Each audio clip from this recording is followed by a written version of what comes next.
I'm the backup plan for 3 men. Number 1 is my childhood friend, he still carries a torch for his first love. Number 2 is a moderately famous band lead singer. After sleeping together, he lit a cigarette and said, "We're still friends, right?" Number 3 is my direct boss, he coldly warned me, "Don't get any delusions, I will only marry a woman who is my social equal," until my mom pushed me into a blind date. My childhood friend pulled out his household registration booklet. The lead singer said, "I can't live without you anymore." The CEO handed over a pigeon egg-sized diamond ring. "No, didn't we agree this was just for fun?" My mom called to urge me to go on a blind date. I brushed it off. Yeah, I got it. Send me the time and place." When I hung up, Sieson came out of the bathroom. His beige long-sleeved sweater was pushed up to his forearms.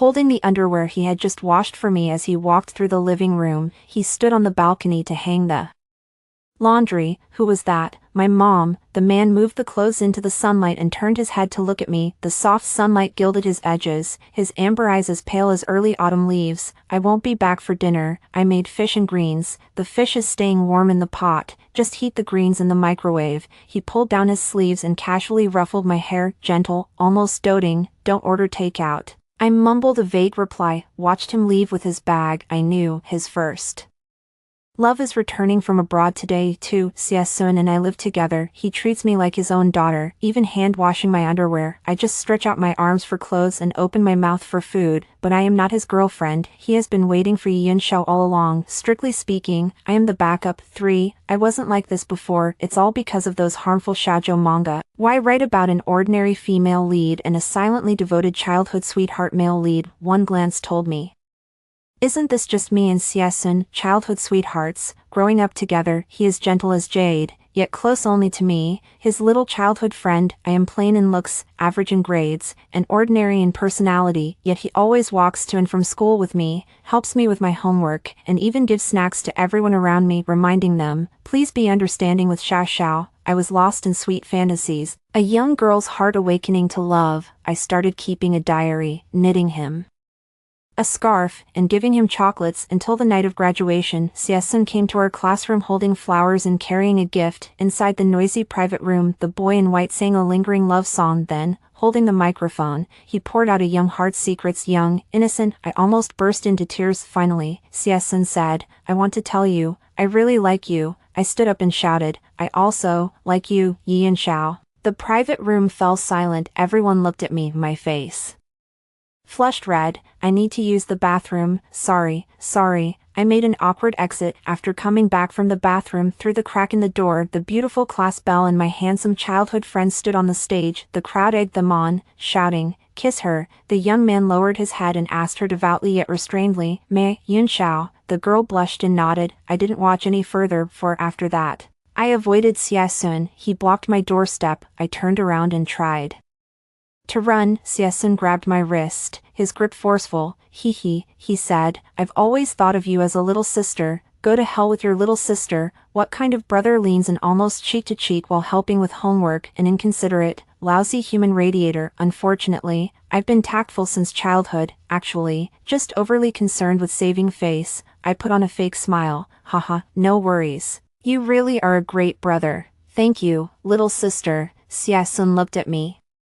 He was good-looking, with innocent puppy dog eyes and light irises. Pitifully, he said, "Then you won't be mad at me anymore, okay? Don't avoid me, okay?" I said. Then I turned around and applied to a university a million miles away from him. Goodbye to you. 5. Sieson and I had been unilaterally out of touch for 4 years. He replied to messages instantly, while I took ages. He said he would come to see me during the break. My roommate and I immediately booked a trip to get out of town until the first year I started working. He said he had been transferred to a company in my city. The first year of work, I live alone. I didn't grow up to be a capable adult. Endless work and messy relationships overwhelmed me, leaving me breathless. When I opened the door and saw Sieson, I had already pulled 2 all-nighters. Things were scattered messily around the house, and the takeout containers were still in the trash. He was sharply dressed, carrying a large bag of fresh fruit, his gaze falling on the dark circles under my eyes. He just curled his eyes and smiled, just like when we were kids. "Knew you wouldn't take care of yourself. I'm a bit irritable. what are you doing here? He deftly sidestepped me and slipped into the house, patting my head.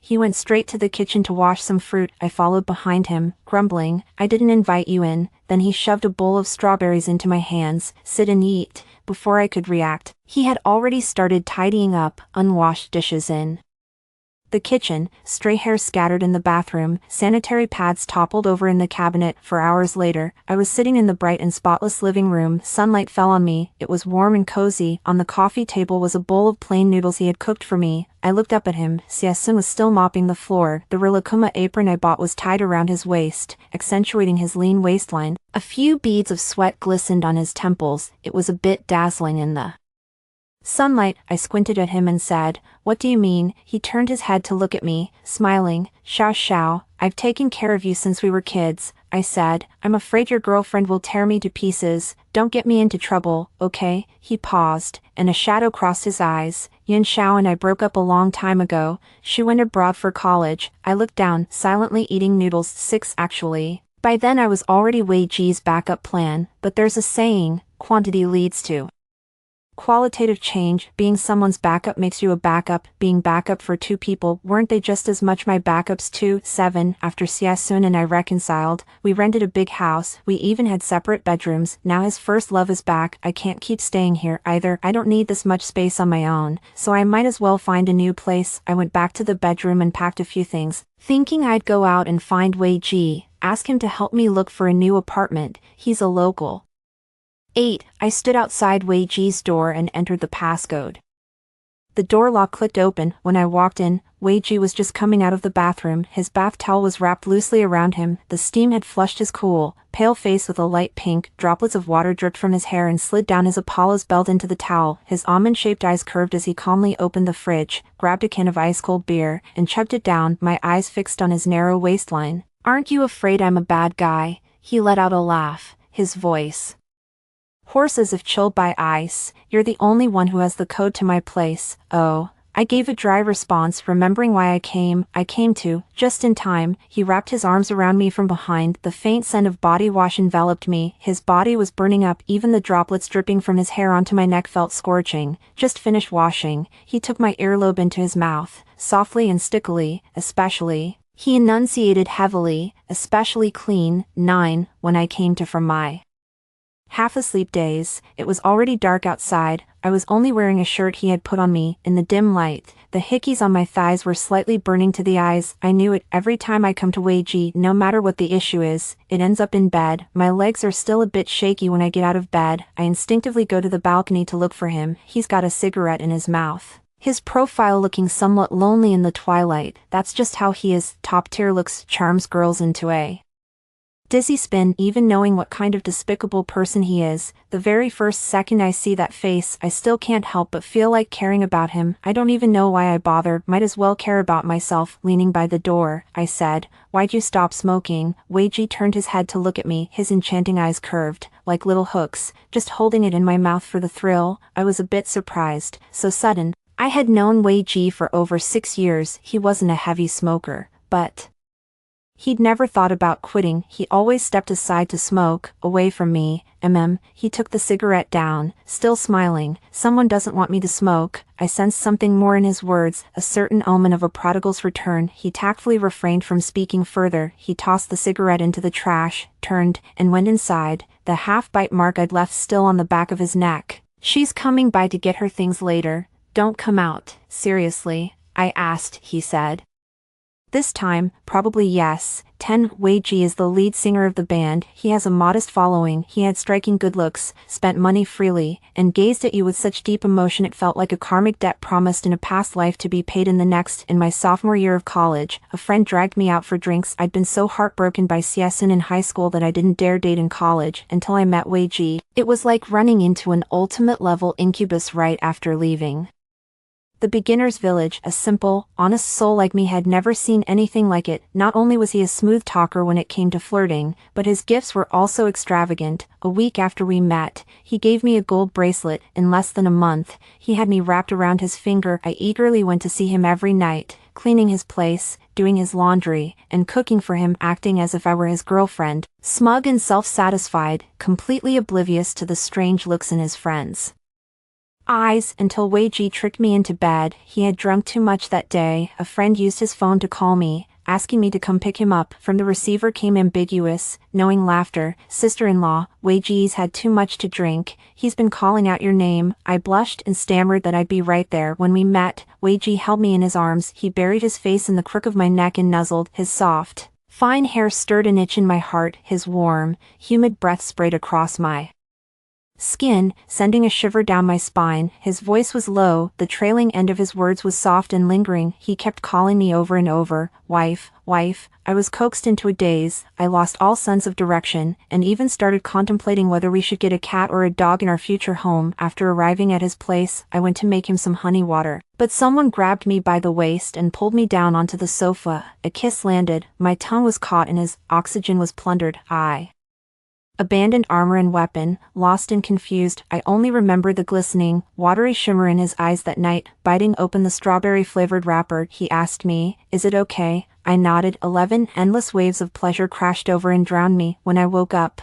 dawn was near. A figure stood on the balcony. The flame between my fingers flickers. Instinctively, I reach for my phone to check the time. The early hours of the morning. Messages keep popping up on my phone, an endless stream, all from different people. Baby, you didn't come to the bar tonight. Can we meet? Name your price. Aji, will you please talk to me? I really like you. I came to my senses. Swipe open. The phone has no password. Red notification dots kept popping up on WeChat. There were even transfer messages. My hands were trembling a little. The balcony door was pushed open. Wei Ji came in with his upper body bare. The red marks on his waist and abdomen still carried the lingering traces of passion. He still wore that casual smile and said, "Awake." I held up my phone and looked at him. He said, "You can pick any post on Moments." I opened the chat history. The other person had sent several messages, all of which Wei Ji had left unanswered. I tapped on the profile picture and went to their Moments. The person in the photo is dazzlingly radiant, a strikingly beautiful woman. He took my phone and said very frankly,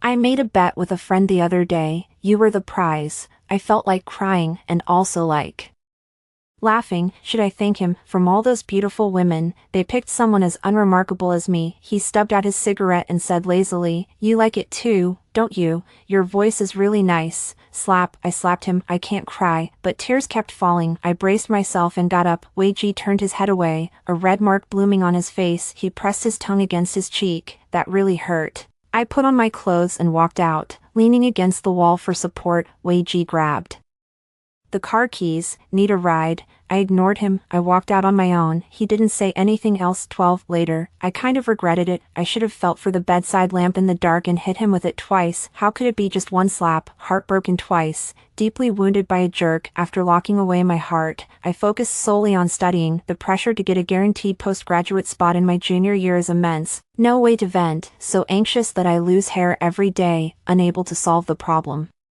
Yet again, I received a phone call from Wei Ji. Dead drunk, he opened his mouth and started babbling, "Jia, I miss you so much." A wave of fury rose in me. I decided to take a cab over and slap him. As soon as I arrived, I started banging on the door like crazy. Wei Ji leaned against the wall to open the door, then slumped by it. He looked down at me, his eyes drooping, like will-o'-the-wisps flickering in a night forest, eerie and uncanny. I was spooked. The next second, he laughed again, with a hint of mischief. "You're here, jerk." I shoved him onto the sofa, straddled him, and slapped him. Wei Ji's face was knocked to the side. I finally got my revenge. He covered his face and looked at me, his eyes glistening with moisture. Pitifully, he said, "You still strike so hard, Chui Xiao." I gave a cold laugh. "You bitch." Wei Ji curled his lips into a smile, looking indifferent. Suddenly, he grabbed the back of my neck, recklessly charging forward, to argue irrationally and stubbornly. I bite his tongue. He grunts, gasping but refuses to let go. I slap his face again. He takes the hit and reaches for my hand. Sometime during the struggle, our clothes are gone. This time it's chocolate flavored. My temper teaches me cruel tricks without a teacher. Wei Ji sobbed breathlessly, his peach blossom eyes red from crying. He pitifully begged me, "Xiao Xiao, please, Xiao Xiao." All my stress was completely released. 13. When he woke up, he was back to that same lifeless demeanor, sitting by the bed, smoking. He turned his head and smiled at me. "We're still best friends, right?" I feel less pent up now. He doesn't irritate me as much anymore. Calmly, "Get lost." I get up and put on my clothes. He asks me, "Want a ride?" I say, "Sure." 14. Without a word, we embark on this shameful relationship. My only two requirements for Wei Ji are take all necessary measures, get a checkup every half month. Thanks to Wei Ji, I've completely demystified my crush on handsome guys. My girlish innocence is also dead and gone. We play all sorts of things. Wei Ji has no bottom line. He's good-looking, skilled in bed, and knows how to whisper sweet words. The main thing is, it's free. She looks pretty when she cries. Once out of bed, he puts on a different face, laid back and easygoing, yet very clear about boundaries. I always thought someone like him would be a playboy for life, who knew a prodigal could actually turn himself around one day. 15. Voices can be faintly heard from the living room. I snapped back to reality. It must be the girl Wei Ji mentioned who has arrived. Wei Ji's voice was light, tinged with a chuckle, as if telling a joke. There was also a girl's laughter, soft and sweet. I opened the door a crack. I vaguely made out a side profile, slender and clean-cut, long black hair, a white dress, like gardenias touched with dew. No wonder Wei Ji could quit so easily. I hate secondhand smoke. He just avoided me and went to the balcony to smoke. I scrolled through my phone on the bed for an hour. When it was time to leave, they lingered for over 20 minutes at the entryway. After the door closed, I came out of the bedroom. Wei Ji still had a smile on his face, so gentle that he was hardly his usual self. Now I couldn't even bring up the subject of renting a place. Good to cut everything off cleanly, I said. Let's not see each other anymore. Wei Ji froze for a moment, his smile fading. He looked up, fixing his eyes on me for a while, then reverted to that usual casual, carefree smile. That move doesn't suit you. He thought I was jealous, playing hard to get. I stopped reading shoujo manga a long time ago. I don't believe in the chasing the wife to the crematorium trope either. Calmly, I said, I'm serious too. He looked at me for a moment, then stepped around me to get some water. Casually, he said, it's not like we absolutely have to see each other anyway. I nodded. I'm leaving now. He didn't say anything. I changed my shoes and headed out. The moment I closed the door, I thought I heard a click. It sounded like a lighter. 15. I got home very late. I reheated the food. Sieson had left and ate it. Then I watched a show on the couch for a while. The night had grown late. He didn't come back. I hesitated for a moment, wondering if I should ask him. On second thought, he and his ex might be rekindling their flame, perhaps even burning with passion. It would make me seem too oblivious. Sieson had remained chaste for Yi Yunxiao all these years, after we started living together. As a man and a woman alone, we nearly crossed the line several times. At the final moment, Sieson always pulled away. Many times, I saw his younger brother stand up, but he pushed me away and got up. I'm going to the bathroom. To call him a player, he has the looks and charm to be one, yet he's still a virgin. To call him faithful, anyone who dates this kind of boundaryless nice guy is in for trouble. I made a round through the house and roughly figured out my moving plan. I immediately started packing my things. At first, I was a bit flustered. Gradually, I got the hang of it. I sealed a cardboard box and stretched. Then I headed to the bathroom to shower. Sieson taught me how to fold clothes. He was very skilled at housework. When I asked him to teach me, he looked at me with a smile, poked my forehead, and said, just leave it to me. Xiao xiao. I just smiled and said, I want to learn. He couldn't say no to me, so he taught me, as earnest as when he tutored me on high school problems. Just give it back to you, and it'll be fine. Men are all unreliable. The moment his first love returns, he'll drop me and run off without a trace. Just enjoy it while it lasts. I can't let myself be completely spoiled. 16. When I got up in the morning, Sieson wasn't home. There was no breakfast he'd made in the pot either. I changed my clothes and went downstairs to the steamed bun shop to buy some. As I left, I noticed he'd changed into a different pair of shoes at the entryway. He had come back sometime in the middle of last night. I checked my WeChat messages. Sieson, xiao xiao, I'm going on a business trip for a few days. Take care of yourself. The stir-fry shop and breakfast place downstairs are relatively clean. We don't know if other takeout food is hygienic, so don't order it. I replied, okay. Walking while scrolling through Moments, saw that Yi Yunxiao had posted last night, a man's greatest charm is his ability to solve problems. The image attached was of airport flights. Then she added another comment herself, a small hiccup, really, smile. The paperwork got stuck and kept dragging on. I never expected him to ask for leave right away and take me back to my hometown to sort it out. I took a bite of the bun, gave a like. 17 and dragged myself to work with a heavy heart, happily goofed off. In the break room, colleagues were chattering away about gossip. Did you see that stunning woman who went into Director Fang's office today? Her legs are longer than my entire life. Did you see the necklace around her neck? I've only seen that many zeros in the price tag in Chengdu. I Walked in, someone immediately handed me a cup of coffee.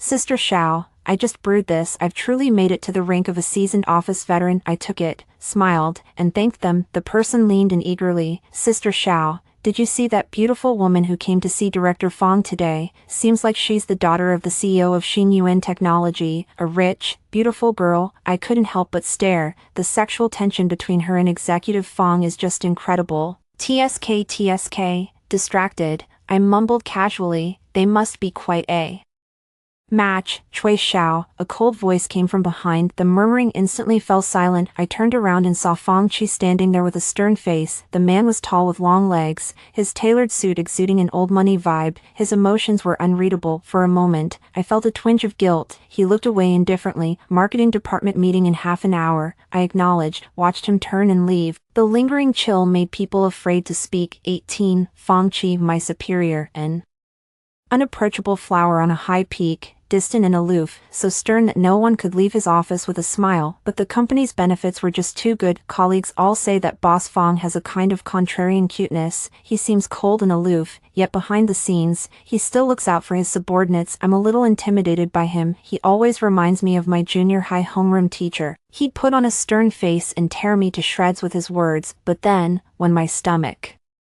growled, he'd give me a little cake. 19. I got involved with him in my second year of work. I was rejected after the interview for grad school recommendation, so I obediently found a job. The first year was very stressful. By the second year, I was as slippery as wide noodles in hot pot. I climbed the ranks quickly. Siesin took good care of me. Wei Ji kept me well fed. Life is really comfortable. I'm quite content. Only by being content can people be happy. Meeting Fong Qi was completely unexpected. The person who was supposed to accompany him on the business trip had a family emergency and couldn't go, so I stepped in temporarily. The total grind of a regular working stiff, buttering up the boss, buttering up the client, fetching tea and pouring water, to humble oneself and play the subordinate. That night at the banquet, Party A got really drunk. He wanted to swear an oath of sworn brotherhood with Director Fong. The two of them drank cup after cup. When I helped Fong Qi back to his room, he could barely walk steadily, dead weight. It tired me out so much I broke into a sweat. I had just placed an order for the hangover cure. When I looked back, somehow he had ended up lying in the bathtub.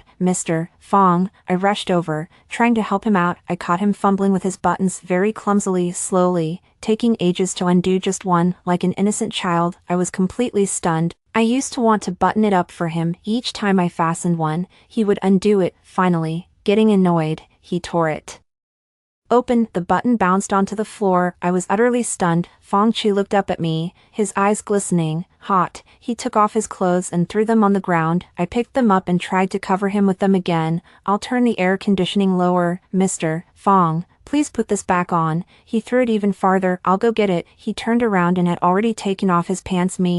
Wow, so big. No, wait. The bathtub is huge. If I left him alone, I'd be afraid tomorrow's headline would be company CEO drowns in hotel bathtub. I tried to help him out. Please get out first. Let's go to the bed, shall we? Once the hangover soup arrives, you'll catch a cold out here.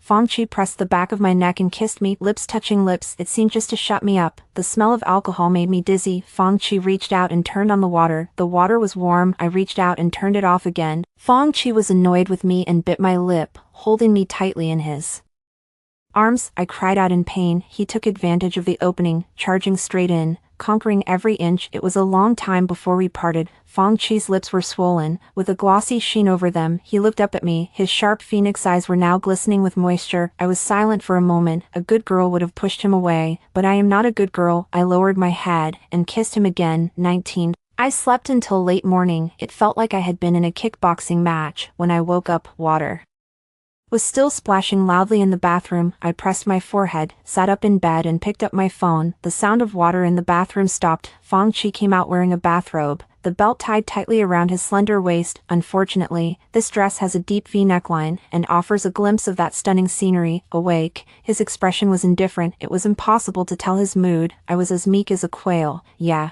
He sat down on the single-seater sofa and picked up his phone. Chui Xiao, his work ability is fairly decent. You have a very steady temperament. I thought you'd be relatively safe. Beating around the bush to say I'm average looking, he tapped a few times on the screen with his fingertip. My phone rang once. I looked down and unlocked it. A transfer notification. My eyes went straight again. Alcohol and adult stress occasionally create this kind of low probability mistake. He was concise.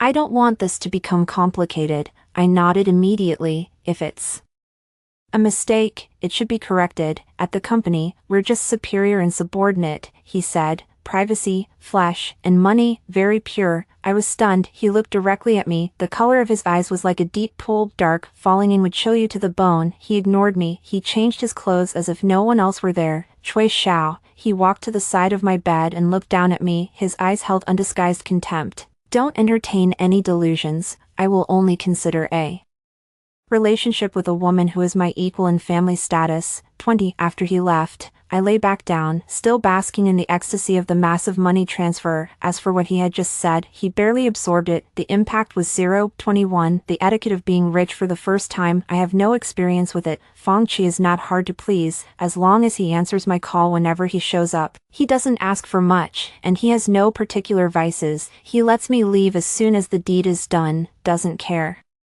whether I'm tired or not. His technique is passable, but his after-sex manners are terrible. It's only by acting foolish and pretending to be crazy that I've slowly taught him a little bit of aftercare. And so, over half a year passed just like that. I worked diligently and conscientiously. I finally made it to Fang Qi's birthday. Not knowing what others do in such cases, I specifically went online to ask. All sorts of monsters and devils surfaced in the comments. In the end, I decided to give him a cufflink. I found a designer to create the design, then I had the cufflink custom made based on the drawings.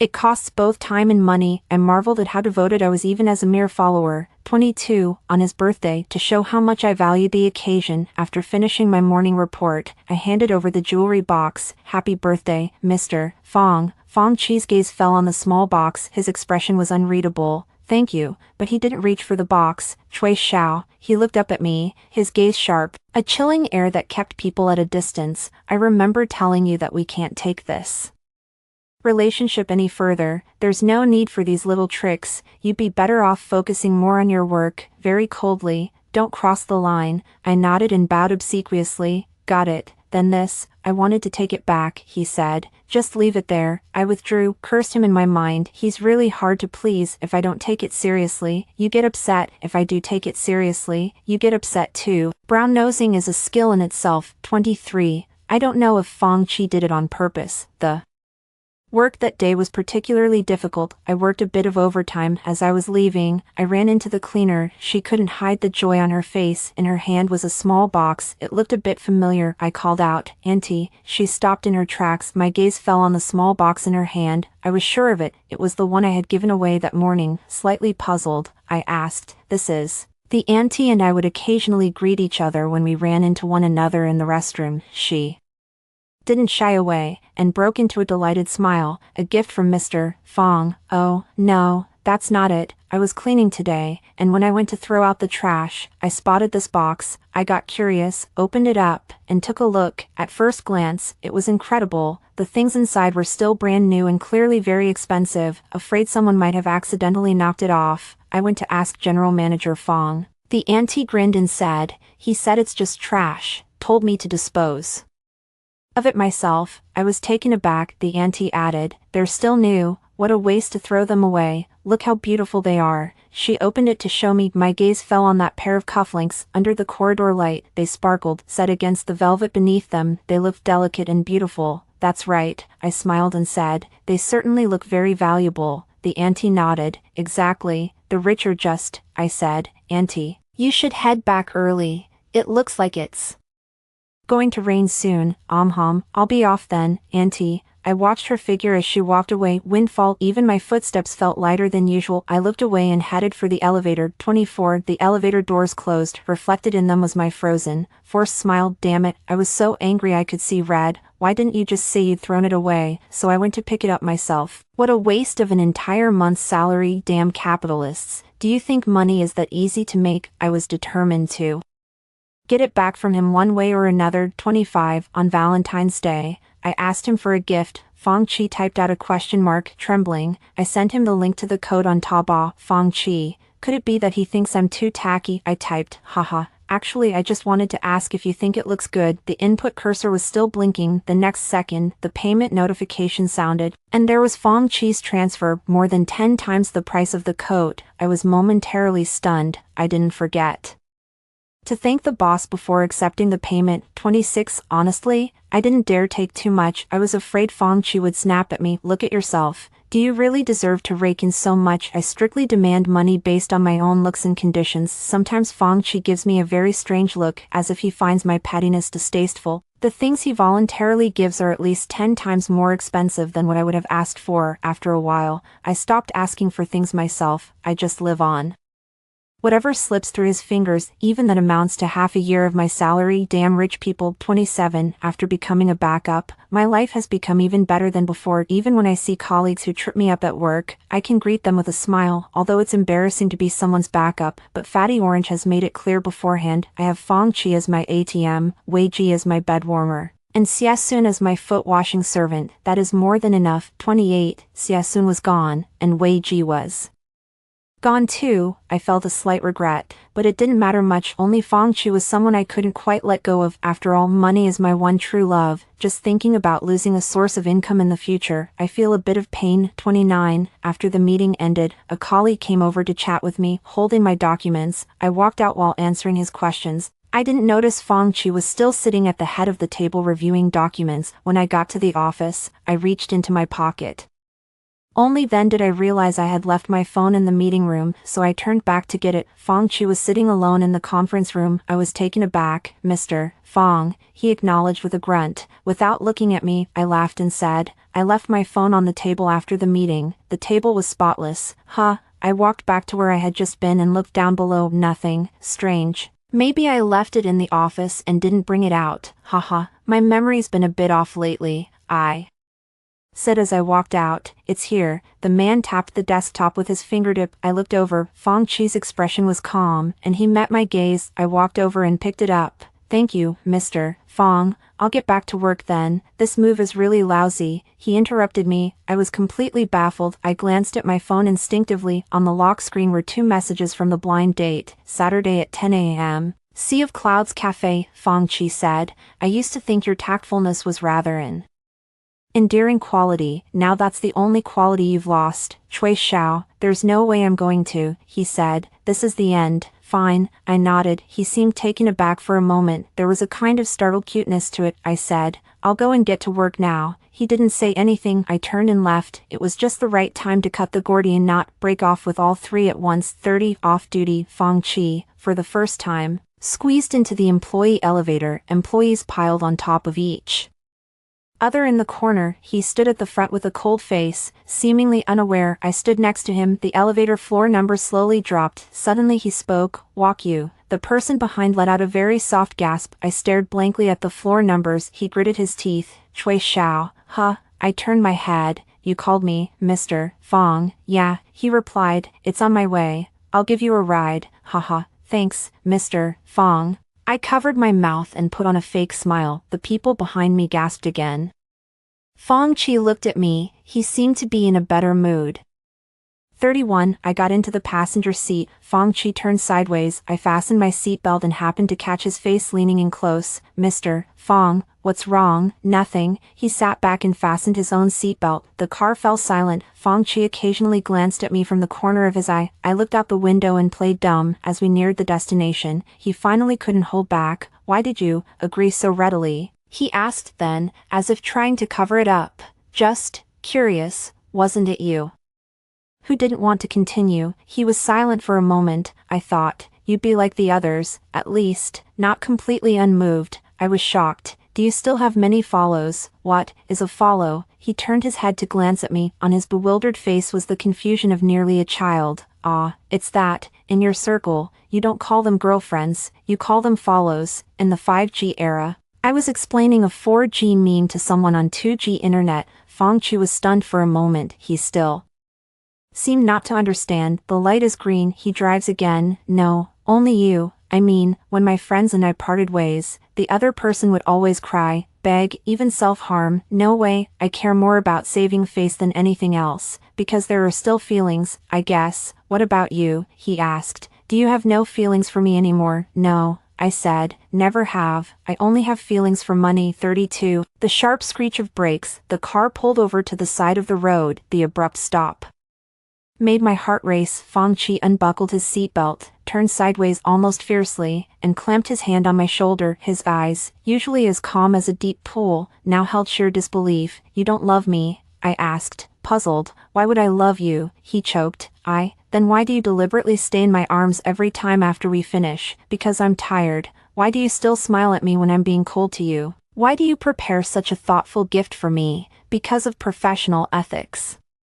Why aren't you after my money? Damn it, I did go to all that trouble. If I don't go to enough trouble, you just don't take it seriously, do you? I'm genuinely angry, but I can only be angry for a moment. After all, he's still my direct boss. You're angry. Fang Qi looked at me, his tone cold and deep. Because I hit the mark, it doesn't feel right. Yes, I rambled. Yes, I do love you. Fang Qi looked as if he had expected that all along. Then I can forgive you this once, he said, like before, in a condescending manner and almost begrudging attitude. Don't use tactics like this again. And, he hesitated, then said, I'm free this weekend. No. I shook my head and began to recall the crematorium for chasing wives tropes I used to read in middle school, continuing to ramble. But I can't love you anymore. Why? I said, you're going to marry a woman from a well-matched family. What am I to you? I can't be with you forever. I desperately thought about all the money I could have made from him in the future that I was now going to miss out on. Said ruefully, Mr. Fang, I know we don't have a future together, let's just leave it at that. I wiped away tears that weren't really there, the corners of my eyes were dry. I unbuckled my seatbelt and got out of the car, put on a little show of melancholy. You rest on the high terrace, while I dwell in the spring hills. This is the best possible ending for us.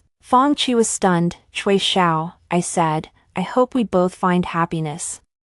33. Whether Fang Qi is happy or not, I don't know, but when I returned to the neighborhood, the fried potato stall downstairs was still open. I bought a portion and ate it on my way upstairs, so happy. 34. Over the next few days, I packed up my things at home, throwing away whatever could be discarded. I settled on an apartment to rent. I moved out swiftly and decisively. The keys are still in the original house. When I came out, Xie texted me, work is a bit tricky, might be a few more days before I come back. Xiao, I hired a cook to come to the house. Have you been eating takeout again these days? I replied, no need, I've moved out. You're helping Yin Xiao with her paperwork, aren't you? Let me give you some friendly advice. If you two get back together, remember to keep your distance from other girls. I just sent the message. When a voice call popped up, I declined it. Xie called again. I declined once more. He kept hitting. I hung up again. He didn't call back. So you know, 4 days at most, I'll come back and explain to you. Rational, an adult completely at ease. This is Xie. I didn't reply again. 34. At work, I reported to Fang Qi. He occasionally looked at me with a very deep, intense gaze, as if he was really conflicted. I couldn't figure him out, couldn't be bothered. I just went to work and came home as usual,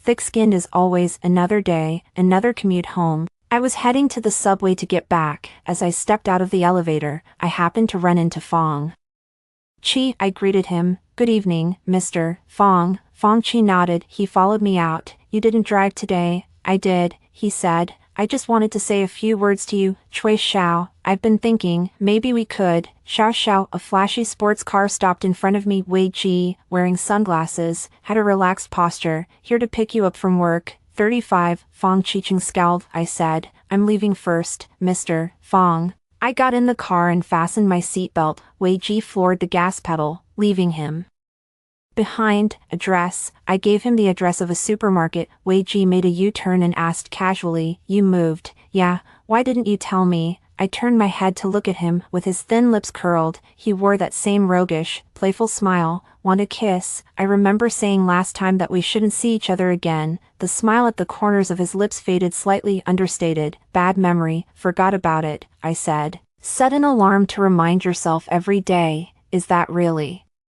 necessary? Yeah, I replied, it is necessary. Wei Ji's lips fell. Suddenly, he whispered, what if I said that I'm actually not involved with that girl? Not involved with her, I said. I'm going on a blind date. 36. After buying groceries, Wei Ji walked me to the entrance of my neighborhood. Without even saying goodbye, he just drove off. 37. Saturday morning, I put on some light makeup, rushed to the cafe. My blind date had already arrived. He had delicate features and polite manners, as expected. My mom wouldn't introduce any odd or strange person to her own daughter. The conversation was fairly pleasant. He was a nice person. The questions we asked were also very practical, but as we talked on, I suddenly became painfully aware there's no way I could spend my life with him. A lifetime is too long. Marriage means being highly bound together, sacrificing a part of yourself to merge with the other. If not for love, I can't think of any reason why I would willingly sacrifice my time, my freedom, or even my sense of self.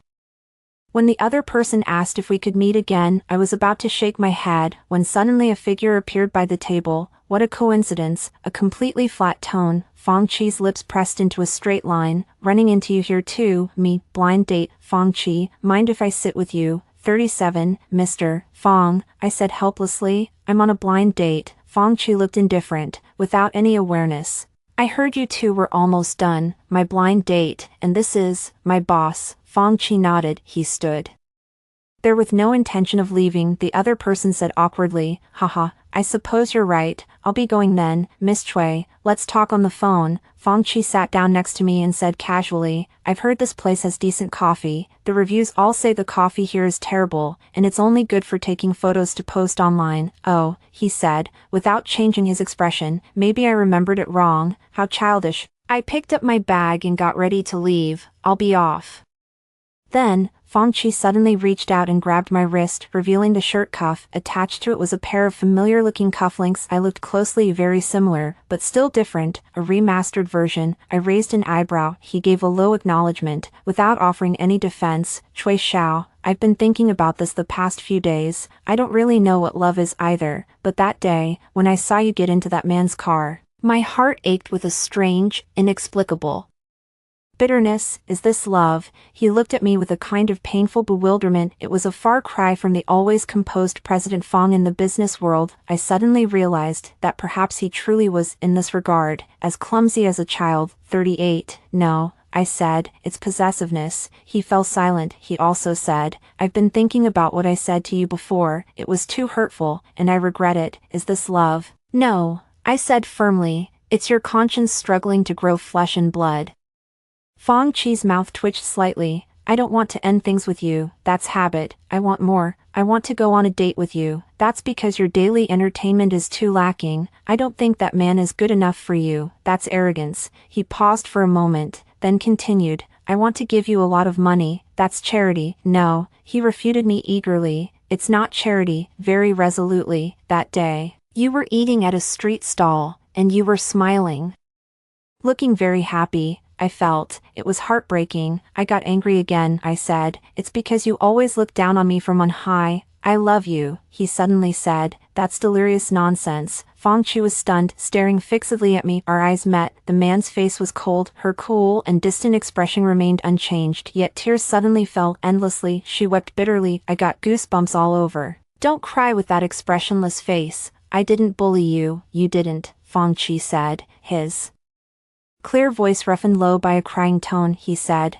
I don't know, but hearing you talk back, my heart just hurts. Fang Qi looked at me, his gaze locked with mine. He said, I love you, Cui Xiao. He reached out and pulled me into his arms, burying his face in the hollow of my neck. Tears rolled down from my neck to my collarbone, sending a shiver through me. I love you, he said, so this is what love is, and there was a note of sudden realization in his voice. His ability to draw analogies terrified me. So, you don't love me. 39. Holy shit, this kid is deeply calculating. He must not be spared. 40. Fang Qi had cried enough. She sat up straight and looked at me. Her eyes and nose were all red from crying. His skin was already pale, which made him look even more fragile and pitiful. I want to go to your place. His voice still carried a post-crying tremor. His tone was also soft, almost like coaxing. Is that okay? A chill ran down the spine. I always say he's just Like my middle school homeroom teacher, when he caught me reading a shoujo manga back then, he also chuckled and said,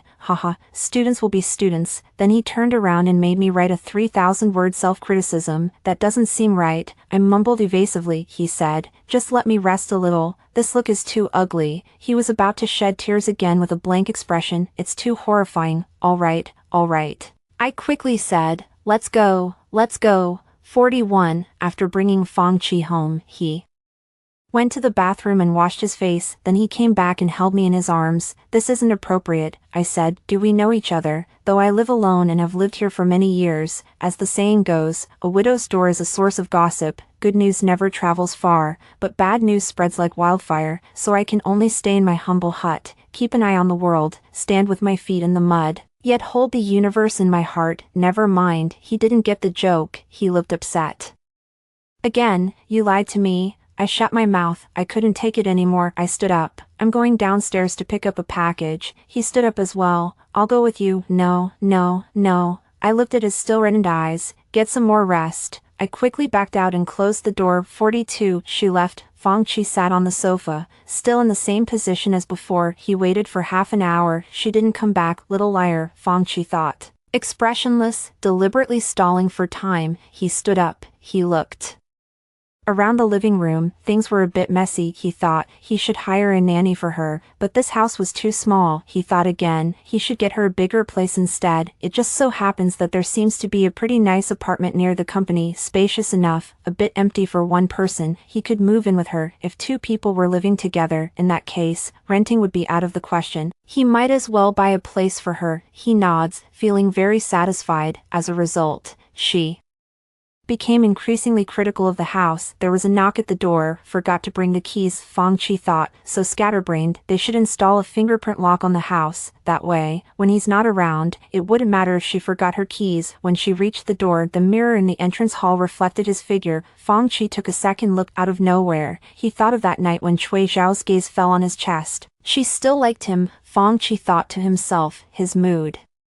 suddenly lifted. He unbuttoned 4 buttons. "Forgot your key." He opened the door and asked with a smile. 43. At least 3 days, compressed by Xie to a day and a half. He booked the earliest flight and rushed back. The more Xie thought about it, the more uneasy he felt. Aside from the 4 years of college, Cui Xiao had never been apart from him. If it was because of Yi Yunxiao, he could explain it. In his youth, he knew desire and admired beauty. He mistook his stirrings of attraction for love. Yet he overlooked differences in character and values. He and Yi Yunxiao were not a suitable couple. Moreover, Cui Xiao began to avoid him. He applied to a university so far away. Xie felt a little empty inside, but it was the path he had chosen for himself. He had to take responsibility. He did everything a boyfriend should do, even in a long-distance relationship with Yi Yunxiao across different countries. Whenever he was free, he would go to see her. The day they broke up, he had gone to visit Yi Yunxiao at the airport. As they were saying goodbye, Yi Yunxiao said, "You don't need to come anymore." Xie was stunned for a moment. "Is there something I'm not doing well enough?" She shook her head. "No, but you're very fake," she said. "It's like you're always wearing a mask, always flawless, never angry, never jealous, never sad, never in pain, never troubled. I don't think we're in love." Xie, have you ever been afraid? When you come to find me, do you wait with eager eyes? There's a male classmate I'm getting close to overseas. Did you feel jealous when you saw us together? If I broke up with you, would you be in pain? You wouldn't. She shakes her head. So, let's just leave it at that. 44. She was right. He felt no pain at all. Even on the flight back, he was unusually calm. Must there be hysteria, agonizing entanglement, to count as love? Xie couldn't figure it out. After the breakup, he started thinking about Cui Xiao again. For years later, seeing Cui Xiao again, she looked unwell, listless, like a wary little animal. For some reason, the emotion of wild joy that comes from losing something and finding it again crashes recklessly through the heart. The voice inside him said, "She still doesn't know how to take care of herself. She needs you." Everything had been going so well, until Yi Yunxiao came back. He always felt that he had failed her when they were young, and wanted to make up for it. So when he learned she was in difficulty, he chose to help. From now on, we owe nothing to each other, but Unexpectedly, Chui Xiao minded again. She didn't reply even when he asked for her address. He was anxious. He asked Chui Xiao's family. Only after some roundabout inquiries did he get the address. As soon as he got off the plane, he bought some vegetables, fruits, and meat, and went to her door again with the groceries. He was afraid she wouldn't take good care of herself again, so anxious that he forgot to tidy himself up. He was still a little nervous when knocking on the door. Would he look too disheveled? Would she look down on him when she saw him? Would she think he wasn't good enough anymore? From inside the door came footsteps that sounded somewhat unfamiliar, then a deliberately subdued, low voice. He asked with a smile, "Forgot your keys?" The door opened, their eyes met. Xie Sun's gaze fell on the man's unbuttoned collar. His full chest was like spring scenery that could not be hidden. It was filled with the urgent temptation and display of a male animal in courtship. "I feel like throwing up," Xie Sun thought. "So disgusting. I feel like I'm getting styes in my eyes." 45. The corners of Fang Chi's mouth drooped. "So disgusting," he thought. "Why is this guy staring at my crotch?" 46. I walked 3 laps around the neighborhood. Only then did I go pick up the package and head upstairs. Standing by the door, fumbling for my keys, someone suddenly stopped right behind me, bending down. Their breath sprayed against my neck, damp and scorching hot, sticky, like some kind of snake, kind of. Speechless, how did the blind date go? It fell through. I tucked the key back in. He wrapped his arms around my waist and let out a low chuckle. "Even better, let's pick up where we left off." "You're so mean," I said. His breath hitched for a moment, and he said aggrievedly, "It's not like I ever claimed to be faithful and unyielding." He lowered his head and kissed the back of my neck. It tickled. "Shall we keep going? I miss you so much." His voice seemed to roll around the tip of his tongue, hoarse and sticky. "Every inch of my body wants you, Xiao Xiao." He leaned close to my ear, almost a whisper. "Right now, you're the only one I can get it up for." His tone carried a nearly pathological fervor, along with a reproach that was hard to tell if it was self-satisfied or boastful. "You've gotten me into this state." "No," I refused without a second thought. "Not that I was being particularly virtuous. It's just that Fang Chi was in the room. It would be very awkward if the two of them ran into each other." "Why?" His lips brushed against my earlobe, sending a tingling sensation through me. "Found a new friend." "None of your business." He deliberately ignored it. "So soon? Is he better looking than me?" "Bastard." A long-lost irritation seized me. I was about to hit him with the package, but suddenly, the door opened. At the entrance, Fang Chi and Xie Sun stood like 2 door gods, one on the left and one on the right. Their faces were gloomy. 47. "Ah." Wei Ji rested his chin on my shoulder and said lazily with a smile, "None of them are as good-looking as me." 48. The atmosphere in the living room was a bit strange. Fang Chi stood by the window, looking out, with a stay-away expression on his face. Xie Sun sat on the single-seater sofa, forcing a gentle smile. "I am Xiao Xiao's brother, superior," Fang Chi said concisely. Wei Ji slumped on the long sofa as if boneless. "I'm Chui Xiao's," he deliberately emphasized, "friend." I was washing glasses in the kitchen, pretending not to know. Xie Sun came over with fruit to wash. Standing next to me, the water gushed and splashed. He turned his head to look at me, then suddenly asked with concern, calling my name, "Xiao Xiao, that superior of yours, being at a female subordinate's home outside of work hours." He paused to choose his words. "Isn't really appropriate." When I opened the door, he was still disheveled. People like that act very proper on the surface, but in private they might be quite sleazy. I nearly dropped the cup in my hand. "Why don't you resign? Come work at my company, and we can look out for each other." "And," he said earnestly, "that friend of yours is also a bit strange, looks shifty, a real bad sort. This kind of person will lead you astray. Don't hang out with him anymore." I could barely hold back my laughter. Xie Sun said, "Society is very complicated now, Xiao Xiao. The men out there are no good." I looked up and met his eyes. I couldn't help but ask, "What about you?" Xie Sun was stunned. His light-colored eyes were like a stagnant lake. He suddenly stammered a little, his porcelain-white earlobes tinged with a shy pink. He turned his face away and spoke softly, as if making a promise. "I can take care of you for a lifetime." 49. Such pure love. Too bad I stopped being a pure love warrior long ago. 50. It's illegal for siblings to marry. Creep, he said coldly. Xie Sun was startled. He looked toward Fang Chi, who appeared at the door, somewhat impatient, yet striving to stay gentle. "Xiao Xiao and I are not related by blood, it's just that we grew up together." Xie said, for over 20 years, we've been childhood sweethearts, no one who shows up out of nowhere can just surpass that. Fang Qi glanced at him and said blandly, if you haven't gotten together in over 20 years, it means she's not sexually attracted to you, another 20 years wouldn't change that. What do you know? Xie said angrily, it was the first time I saw him angry. How terrifying, Wei Ji drawled. Suddenly appearing, they're not going to fight, are they? How rude. Xie breath caught in his throat, he was both startled and furious. Fang Qi sank his face and said, too dramatic, it's total chaos, drink it while it's hot. 51. The three people each took their own spot in the living room, no one looked at each other. I really want to drive them all away, a rare weekend, it should be my time to rest and have fun. Wei Ji glanced at me then, smiling, suddenly stood up. You look like you really want to rest. I'll get going then, text me if you miss me.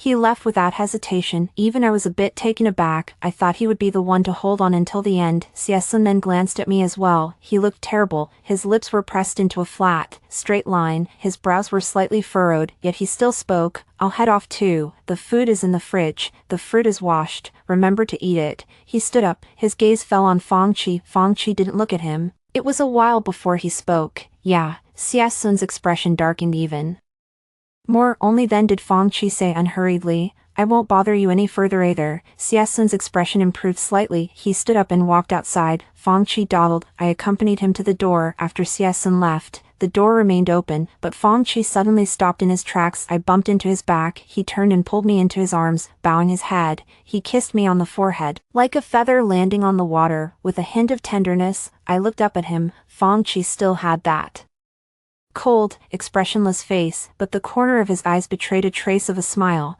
Got nothing to say to me, I said, sorry, I have no obligation to explain. He was choked into silence, he lowered his head and kissed my eyes. You have no heart, Cui Xiao. It tickled a little, I blinked, he seemed to find it novel. He kissed me again, who gave me this pure love channel? I pushed him, hurry up and go, right now. He lowered his head, warm breaths mingling, and blurted out of nowhere, miss me, don't. Miss them, too close, but I didn't dodge. Soft lips touched. I looked over Fang Qi's shoulder and saw Xie, who had come back. 52. It wasn't intentional, I just didn't care. If we only live one life, it's such a waste to spend it on internal friction. It's better to be happy. I just want to follow my heart. 53. Before I could even see his expression clearly, Xie turned around and left again. 54. Wei Ji stood in the shade, fidgeting with the lighter in his hand. He looked up, staring at Cui Xiao's floor. A little irritated, he had already acted so mature and understanding, why were those two still hanging around, so shameless? 55. After seeing Fang Qi off, I spent the whole afternoon playing games. In the evening, I made myself a simple stir-fry. My cooking is getting better and better. I came out of the bathroom humming a tune. I was in a good mood. It was only when I picked up my phone that I saw Wei Ji's message. I ordered a cake for you, the takeout is almost here, there's a small cake to eat after my shower. I'm in an even better mood. I smiled back at Wei Ji. He didn't reply. A knock came at the door. I glanced outside. The delivery person, in a yellow uniform, was carrying a small cake. I opened the door. Special bonus, post-meal activity. That distinctive lazy yet alluring tone, the ending syllable dragged out long. Wei Ji stared straight at me, his peachy eyes curved into a smile. I said, TD, don't be like that. He took advantage of the situation and squeezed his way in. I turned sideways to let him in. You really have no shame. Wei Ji entered the room. He put the cake on the table and started taking off his clothes. So hot. I didn't stop him. He took off his top, revealing his narrow waist. Wei Ji has a lean, muscular build. His body is very beautiful. Every line is smooth and flowing, a pleasure to the eye. I sat down to eat cake. He still wanted to take off more. Stop, I said. Wei Ji obediently stopped. In such a hurry, he grunted. You're too sought after. Go take a shower. His eyes lit up. 56. The lingering moisture, the faint scent of body wash, the coolness of mint toothpaste, the trace of laundry detergent fragrance left on the bedsheet, all tangled together, entanglement, intertwining, unable to tell one from the other. Wei Ji knelt down, working very hard. Cui Xiao, he suddenly raised his head, with an astonishing sincerity in his eyes, hesitantly, that girl, I can explain. I just wanted you to. It doesn't matter, I said. His eyes dimmed for a moment. He said no More, lowering his head in silence. 57. All the flavors are overshadowed by one. I brace myself against the bed, tipping my head back. I gaze at the pure white ceiling. My eyes lose focus for a moment. The sound of ragged breaths. I snap back to reality. Wei Ji is still kneeling. I grabbed Wei Ji by the hair, forcing his face upward. He was like a docile doll, obediently lifting his face to look at me. The mist in his eyes had not yet dissipated. I narrowed my eyes at him. He obediently held my gaze. I applied all my force. He let out a low, ragged breath. Unusually enticing, I said. A man with humanity wouldn't make a sound like that. Wei Ji looked at me and smiled, his eyes curving. The corners of his eyes were tinged with red. Since I'm already this degraded toward you, I have nothing but slavishness. I fell silent. Cui Xiao, he murmured. Xiao Xiao, say something, please. I thought for a moment, then started reciting that meme. You're special. You're different from other guys. You. He looked at me, curved his lips, and smiled happily. His eyes sparkled. I shut my mouth, and then, the puppy looked expectant. I forgot. I let go. It's too long. I can't memorize it. Wei Ji remained with his head tilted back, dazed. The glint of tears in his eyes grew more pronounced. So many people have sent me this passage, but coming from your mouth, it sounds real. Goodness, I said. Why are you going on like this? Do you like me or not? He lowered his head and placed a very light kiss on my knee. No, not like, not love, it's addiction. He opened his mouth, his teeth gently biting the soft flesh of my leg, wanting to leave a mark, yet not daring to press too hard. I can't live without you anymore, he said. His voice was very soft. My skin, flesh, internal organs, bones, and hair, everything, leaving you, will start from here. He pointed to his heart. It begins to rot, turning into a pile of rotting, maggot-infested garbage. Fuck your dad. I felt a chill of disgust. What exactly do you want? Wei Ji raised his face to look at me, reached out as if to touch me, but his fingertips stopped a centimeter from my lips. Smile for me. He murmured my name softly, like the little mermaid begging the witch for magic. He said, I want to be your dog. You won't like me, won't love me. My fickleness and the hurts I've caused can never be remedied. He laughed, an unhealthy flush blooming on his pale face. In his eyes was a startling, fervent intensity and a thick, seething darkness. I want to stay by your side, so what can I do? I'll just have to be a dog that follows behind you and fawns at your feet. I looked down at him. Wei Ji met my gaze. The mist in his eyes seemed about to spill over, obsessive, sorrowful, and greedy. Just, as long as you might pet the puppy once in a while, just fine, but a leash is troublesome. It's okay. His fingertips landed on my lips, trembling slightly as he gently stroked them. If it needs a leash to obey, that's a beast, not loyalty. He withdrew his hand and devoutly kissed the fingertip that had just touched my lips. Word by word, I'll hold the leash in my own mouth, sticking close behind you without taking a single step away. 58. The next day, when I got up, Wei Ji was already gone. There was a note left by the bedside. Band rehearsal. Left by the puppy. I tossed the note into the trash bin. Developing the habit of tidying up as you go will keep your home much cleaner. I don't feel like making breakfast myself. After brushing my teeth and washing my face, I get ready to head downstairs to find something to eat. As soon as I open the door, I bump right into someone. Xiasun is carrying an insulated food jar. He stands there, looking a bit forlorn. Our eyes meet. He isn't smiling. The expression was almost mechanically rigid. The phone suddenly rang once. I looked down, saw a message from Wei Ji. Awake yet? When I went out, I ran into my wife's brother downstairs. I even said hello to him. Brother-in-law, you really like to flatter yourself. I turned off the screen. Come in. 59. Xiasun followed me inside. Without a word, he placed the insulated bucket on the dining table and opened it. I washed my hands and felt the temperature. Still warm. Go ahead and eat. I sat down and had breakfast. He was like a programmed housekeeping robot, taking the laundry basket from the bathroom to wash the clothes, sorting them. Some went into the washing machine. Some were hand-washed in the sink. Where's the laundry detergent? He asked. Her tone was flat. In the cabinet under the sink. Xiasun bent down and took it out. This won't do. You need different laundry detergents for underwear and outerwear. He paused, then continued. I'll bring some over for you next time. I mumbled an acknowledgement, my mouth full of bun. He rolled up his sleeves, washed his hands, and started doing the laundry. After eating, I instinctively looked up at Xiasun. He had his back to me. The mirror reflected his slightly weary face. Soft strands of hair hung down, with his eyes lowered. His long, slender eyelashes cast a small shadow. It merged with the dark circles under his eyes. His expression was faint and indifferent. I stared at him. His eyelashes trembled slightly. The movement of his hand paused for a moment, then continued. His lips pressed into an even tighter line. After my mom scolded me when I was a kid, I decided to become a cold, emotionless learning machine to make her regret it. That's exactly how it was. I looked away and went to the living room to play video games. 60. Sieson did the laundry and tidied up the living room, back and forth, circling in front of me as if to assert its presence. My snake game hit the wall and died. I put down my phone and stared at him. Sieson walked past twice, as if suddenly noticing that I was looking at him. He tried hard to put on his usual expression, but it came off a bit comical. Xiao Xiao, you should move back home. Living alone is actually pretty good. He paused, as if carefully choosing his words. His tone carried a cautious, probing quality. Yesterday, those two people, did they bother you? I know you might have been momentarily fooled by them, or every word he said was making excuses for me. I said, no. Sieson was stunned. No bothering, no fooling. I went along with it willingly. A hint of color drained from Sieson's face, making him look even paler. That's not true. I know it's not like this. You've just been deceived by them, right?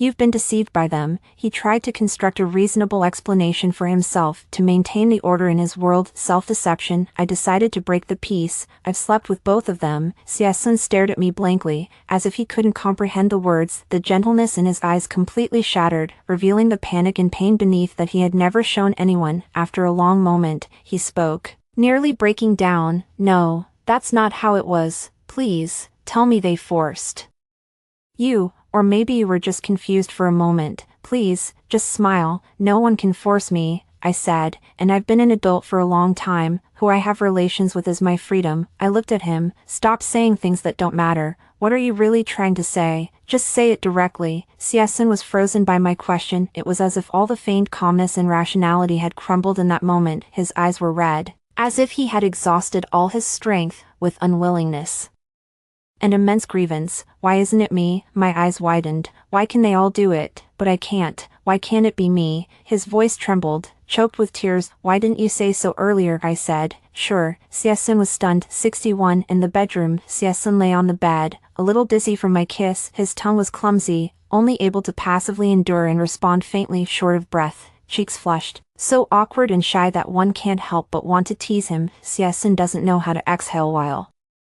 swimming. After they parted, he gasped for air. His eyes were moist and glossy. A hint of autumn melancholy flowed in his gaze. His fingers trembling, he fumbled to undo the buttons on his shirt. I sat up, thought for a moment, and said, I won't take responsibility for you. Looking down at him from above, I said, and I don't need you to take responsibility for me. Are you sure? Sieson looked up at me. His fingers never stopped unbuttoning. The irises of his eyes were very light, clear and piercing, like an amber lake. He bit his lower lip. His lips were a little pale. I'm sure. I glanced at him a few times, then suddenly said, forget it. I turned around. Put your clothes back on. I'm not into forcing anyone. No. A voice tinged with panic, even verging on terror. Extremely few. Sieson, who had always been effortlessly in control, losing that control. My hand rested on the door handle. Just one more push and it would open, but someone lunged from behind, pinning me firmly in there.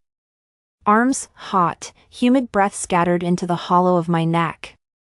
With a plea bordering on agony, I don't mean to be unwilling, that's not what I meant. Xiao Xiao, please. Then what did you mean? Afraid, he said. The hand around my waist tightened, holding me with such care and reverence, as if trying to embed me into his own body. I'm afraid. I don't have experience. I might not do well enough, that you might think I'm not as good as them. He was incoherent. That gentle, perfect mask finally shattered, revealing beneath it a clumsy, genuine, almost timid fragility. I always want to make the best impression on you, but it seems I always mess it up. I turned around. Sieson's eyes were even redder now, his long, thick lashes wet with tears like rain-kissed butterfly wings. A little cute. I stood on tiptoe and kissed him again. Sieson obediently parted his lips. We ended up entangled all the way to the bed. Sieson was a very restrained person, forbearing, gentle. He had clearly reached his limit. His body was tense, fine sweat beading on his forehead. yet he still held back. The corners of his eyes were flushed red,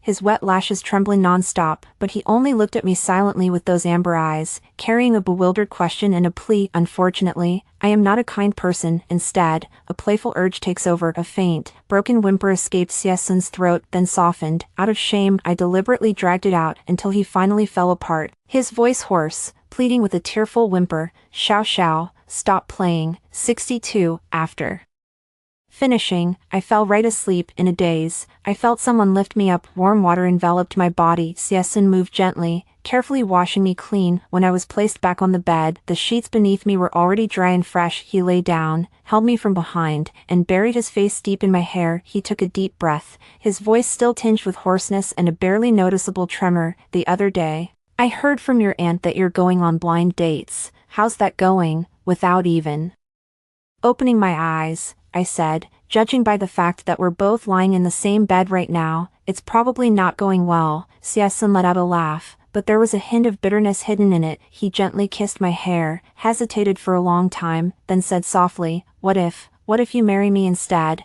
I will take care of you for a lifetime." "I mean it." "Sorry," I said, now I've become marriage averse. The person behind me was silent for a long time, so long that I nearly drifted off to sleep. Only then did he tighten his arms, as if trying to press me into his very bones and blood, his voice muffled. "At least, they never got the chance either, right? Then, just let me stay by your side," I said. "No one would turn down a benefit that comes right to their door." Siesun was silent for a moment. He was so smart, of course he could understand. "If," he said, "the price of staying by your side is having to bear the pain of not being able to possess you, the jealousy of watching others get close to you, and the fear that you might never respond, if that is the only ticket in, I choose to accept." 63. The room fell silent for a long time. Siesun did not receive an answer from Cui Xiao. The person in his arms was perfectly still. She had fallen asleep. He let out a bitter laugh, for no reason. He recalled what Yi Yunxiao had once asked him, "Are you afraid?" Yes. Afraid that she might become someone else's lover, and then he would lose even the right to approach her under the guise of being her brother. "Have you been watching and waiting anxiously, yearning for her return?" "Yes." On the plane when I decided to come back to her, every minute and every second was torment, worrying that she hadn't eaten well, dressed warmly, or slept soundly, and just wanting to see her as soon as possible. "Are you jealous?" "More than just jealous." He saw her being intimate with that beast in gentleman's clothing, and saw that frivolous young man emerge from her house with ambiguous traces on him. Jealousy was like a raging fire, burning his innards. Was it painful, the thought of possibly losing her forever, that there would be no trace of her in his life from then on? It was unbearable agony, regret, anxiety, unease, those negative emotions he had once considered ugly and useless. The moment he confirmed his true feelings, they overwhelmed him like a tidal wave. Nowhere to hide. From love comes worry. From love comes fear. The body in his arms was warm and real. He tightened his embrace. As long as she still allowed him to stay by her side, as long as he could still touch her, then, all the worry, fear, and pain born of love, he could endure it all. 64. Go to work on Monday. I finished reporting my work to Fang Qi. He commented objectively, in a clear and logical manner, just as rigorous as always. I nodded in acknowledgement. Fang Qi paused. He pushed a velvet jewelry box toward me. A gift. I opened it. Inside was a ring, with such a large diamond, I couldn't tell its purity, clarity, or value, but it was indeed so large that the corners of my mouth couldn't help but curl up. Fang Qi's gaze fell on me, indifferent, affected. "Do you need me to put it on for you?" Fang Qi looked at me, his eyes deep and dark. I immediately became alert. I quickly put the lid back on and pushed it back. "No, thank you, Mr. Fang. I don't have the status to accept your ring. It's just a gift," he said in a flat tone. Opened the box again, and pushed it back. "Take it, really like it." Smiley face. "Something's wrong." Straight face. "Really like it." Smiley face. "Something's wrong." Straight face. "Really like it." Smiley face. "Something's wrong." Straight face. "Really like it." Smiley face. "Something's wrong." Straight face. "Really like it." Smiley face. "Something's wrong." My left and right brains are fiercely wrestling with each other. Fang Qi watched the expression on my face shift. Suddenly, he smiled, ever so slightly for the first time. That icy face revealed such a visible trace of amusement, faint, yet like early spring snow beginning to melt, a fleeting bloom. I was momentarily dazed. He repeated, with remarkable gentleness, "It's just a gift, nothing more, no pressure." Haha, I accepted it. Thanks, Mr. Fong. Fong Chi acknowledged it, then added as I turned to leave, one more thing, about those two before. I cut him off at once, smiling. Mr. Fong, no personal matters during work hours. A hint of helplessness flickered across Fong Chi's face, tinged with something like indulgence. Okay. My hand rested on the doorknob as I was about to leave. His voice came again from behind me, carrying an all-knowing certainty. No selling it. Me. I felt completely exposed in front of him. 65. After work, Fong Chi walked me home. I had just sat down when he leaned over and, before I could react, fastened my seatbelt for me. I leaned back in my seat, watching the passing streets outside the window, and said nothing. It was quiet inside the car for a moment. Fong Chi broke the silence first. I added your friend and your brother-in-law on WeChat. Holy shit, I broke out in a cold sweat, and then, Fong Chi fell silent. The line of his profile looked somewhat stern in the twilight. I find him a bit annoying. When I was in middle school, being pressured like that by my homeroom teacher would have made me feel guilty, because the homeroom teacher genuinely cared about my future. I looked out the window. So what if I ate it all? Do you condemn me for being fickle, or accuse me of being unfaithful? I pulled a long face. Mr. Fong, I have no duty to remain chaste for you. Unexpectedly, Fong Chi let out a low chuckle. No, he paused. I just want to see the real you, all of you. I was momentarily speechless, as if I had lost my composure. Are you sick or something? I said, annoyed, a little. Fong Chi actually answered seriously. I broke out in goosebumps and warned him, you are not allowed to say it's lovesickness. Fong Chi glanced at me with a hint of surprise. I wasn't planning to say that. I couldn't tell whether he was really so out of touch that he didn't even know that tired old meme, or if he was just trying to tease me. Speechless, he let out another laugh, his tone unreadable. If someone's chasing after you, it just proves I have good taste. Yeah, I said, they didn't just chase me, they slept with me too. Fong Chi's hands tightened on the steering wheel, and he gave a light cough. That means, you're in good shape too. I turned my head to look him over. He still wore that expressionless face, but around him radiated an aura of gentleness so strange it was almost eerie, like snowflakes drifting across a vast, snowy plain had turned into cotton. Have you been possessed? I couldn't help but ask. No, he looked straight ahead. I've just come to terms with something. I love you, so I want to be good to you. That's my business. Others being good to you is their business, and if all this can make you happy. He paused, his voice softening, then I'll be happy too. The car stopped downstairs from my apartment. He turned his head, his eyes meeting mine, still the same indifferent expression, but something in his gaze was different. The ring really is just a gift. Seeing that it makes you happy, that's enough. I looked at him for a long moment, then said, that's terrifying. Your understanding of love is like an infant suddenly gaining the wisdom of a philosophy master. An entry-level disciple in the artifact refinement stage directly went berserk and became a heresy grandmaster. Went from knowing nothing about love to being completely love-struck. Fong Chi reached out and gently took a lock of my hair by the cheek, twirling it around his fingers. Then he lowered his head and placed a soft kiss on the tip of that strand. He didn't defend himself, only said quietly, yes, love is truly magical. If chasing too closely will make you run away. He let go of my hair, his eyes clear. I'd rather ask for nothing, as long as I can stay by your side.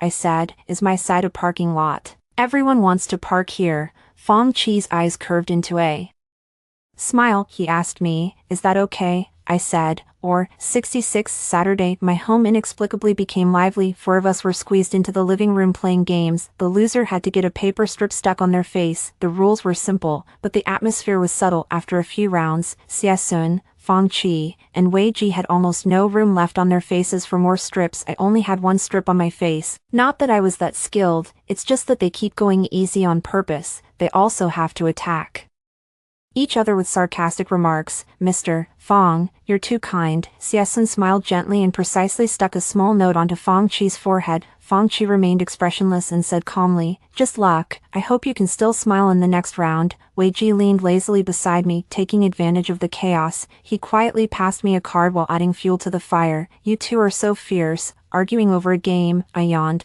I stood up. I'm going to the restroom. I checked the time as I went. Time For my beauty sleep, I went straight back to my room and crawled into bed. The whispers outside the door suddenly felt very far away. The three of them seemed to be arguing about something. There has to be some kind of rule. By the rules, let's roll the dice. The voices gradually faded. I couldn't be bothered to listen anymore. 67. I fell asleep. Between sleep and waking, someone crept in carefully. The mattress dipped slightly as a warm body pressed against me. With the gentlest of movements, I was drawn into an embrace. A powerful heartbeat thrummed by my ear, like a lullaby. Breath brushed through my hair. A soft kiss landed on my forehead. He leaned close to my ear and spoke in a breathy whisper, with a sense of profound relief and tender reverence. I love you.